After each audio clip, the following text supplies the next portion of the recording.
Amelech, vive le roi Mashiach. Donc là, on est dans le Dvar Malchut de Parashat Vayechi, 5752 chez le Melech HaMashiach, dans son Dvar Malchut. Et là, on a toute la paracha qui parle de la fin de l'histoire de Yaakov, l'histoire de Yosef, etc. Mais surtout Yaakov.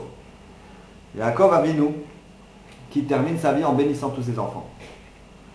Mais ce qu'on voit dans le concret, extérieurement, comme si on se prenait à l'extérieur de ce qu'on vit dans la paracha, on verrait quoi? Que Yaakov, lui, il termine le livre, mais aussi nous, on termine le livre.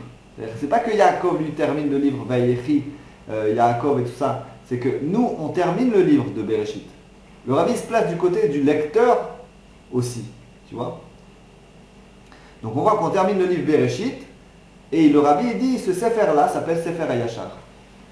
Le Dvar Malchut de la Parashat Vayechi a été dit pendant le jeûne d'Istevet. D'accord. C'est le jour où Jérusalem a été encerclée. C'est ce jour-là que Jérusalem a été encerclée, c'est-à-dire le début de la destruction qui commence. Ça commence à ce moment-là. Et on le voit dans la prophétie d'Yecheskel, qui dit et tu prendras une poêle de fer. Donc on ne va pas expliquer toute la prophétie d'Yecheskel, mais en tout cas ça fait allusion à Jérusalem qui est encerclée. Encerclée par quoi? Par une épée qui est en fer. Donc on voit que le fer commence à prendre une importance dans le Malchut un peu anormale. On s'aperçoit que le Rabbi parle du fer. C'est quoi le Barzel de Gdusha? Barzel sont les initiales des noms Bila, Rachel, Zilpa, Léa, les 4 mères qui ont fondé tout le peuple juif. Et elles sont divisées en 2 parties. Bila et Zilpa, Rachel et Léa. Bila et Zilpa étant les servantes de Rachel et Léa. Les servantes ont un niveau, quelque part dans la continuité des choses, supérieur à celui des mères. Et on va le voir dans la Chassidut. D'un côté, il faut savoir que par rapport aux patriarches, les mères ont une élévation bien particulière. Les patriarches n'étaient pas intéressés, Abraham, Yitzhak et Yaakov, à se marier avec les servantes. Au niveau de la Chassidut, on sait que Abraham, Yitzhak et Yaakov appartiennent au monde de Hatzilut, ainsi que Rachel et Léa. Donc Sarah, Rivka, Rachel, Léa sont les 4 mères qui appartiennent au monde de Hatzilut. Mais pas les servantes. Les servantes, elles, n'appartiennent pas au monde d'Hatzilut, elles appartiennent, oui, au monde d'Hatzilut, à la fin du monde d'Hatzilut, comme il est tourné vers les mondes inférieurs, Bria, Yetzira et Assir. D'accord. Donc c'était pour ça qu'ils ne voulaient pas se relier avec les mondes inférieurs, ils voulaient rester toutes complètement pures dans le monde de Hatzilut. Mais là, on voit que ce n'est pas la Kavanah de Dieu. Ce n'est pas l'intention de Dieu que tout le reste dans Hatzilut, sinon, alors pourquoi le monde? Et justement, on voit que d'un côté, les matriarches ont un niveau supérieur à celui des patriarches, puisqu'on voit que Sarah était plus grande en prophétie que Abraham.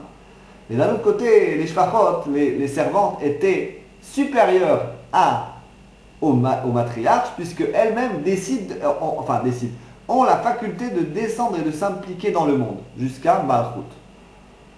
Les matriarches étant Malchut de Hatzilut, c'est-à-dire la royauté du monde de l'émanation, et les servantes sont Malchut, comment elles descendent et s'habillent dans les autres mondes. C'est-à-dire que les servantes veulent construire sur terre un kéli pour la divinité. C'est ça leur kavanah, c'est ça l'intention des servantes. Et c'est leur importance, c'est pour ça qu'elles sont mises en valeur par ce mot Barzel.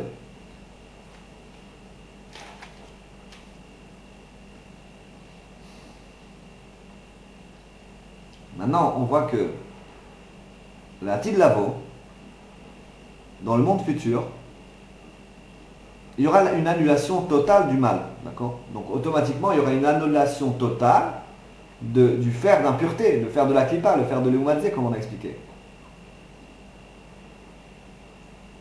Le Rabbi ramène le livre des Chroniques, au chapitre 1, et il ramène là-bas l'histoire de David qui préparait les plans du Beth Amikdash, puisque David avait l'intention de construire le Beth Amikdash. Mais Dieu l'en a empêché, lui disant qu'il avait du sang sur les mains et qu'il ne pouvait pas, comme il avait fait des guerres pour Israël, mais néanmoins il avait quand même tué des gens, il fallait pour construire le Beth Amikdash un homme qui soit totalement pur de tout ça, c'est-à-dire un homme de paix. Donc Shlomo a construit le Beth Amikdash, mais David a créé les plans. Et quand il a créé les plans, il est arrivé au chapitre des matières qu'il fallait utiliser dans le temps.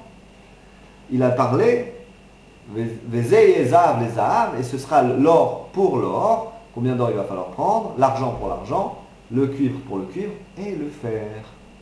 Donc le fer, il se faisait déjà allusion, non pas au premier temple, puisqu'il n'y a pas eu de fer, non pas au second temple, puisqu'il n'y a pas eu de fer, mais il devait faire certainement allusion au troisième temple.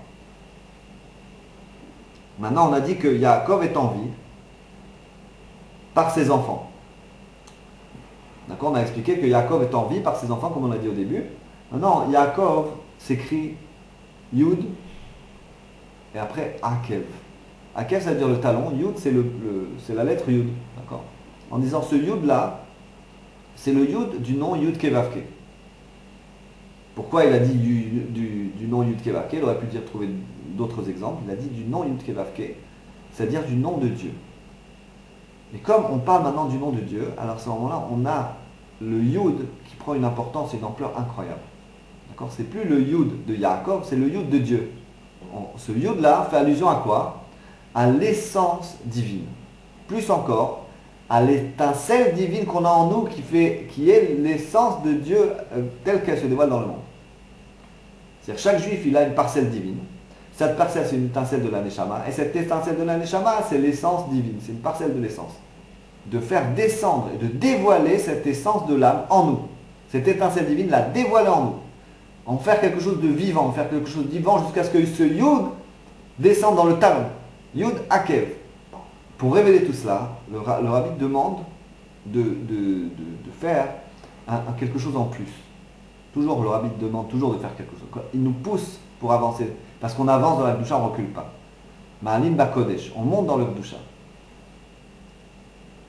Le rabbi ramène le Rambam qui dit avec une pensée, avec une parole et une action en plus, l'homme peut faire pencher la balance du monde du côté du bien. Et Israël connaîtra Tshua V'Atzala, la délivrance finale.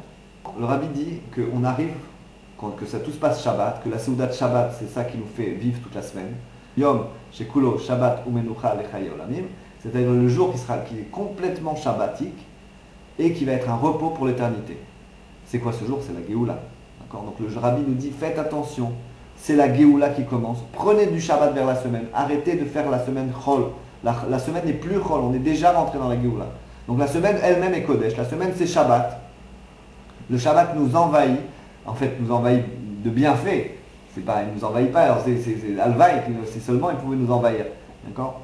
Et à ce moment-là, on reçoit le Shabbat et la Géoula. Vive le roi Mashiach!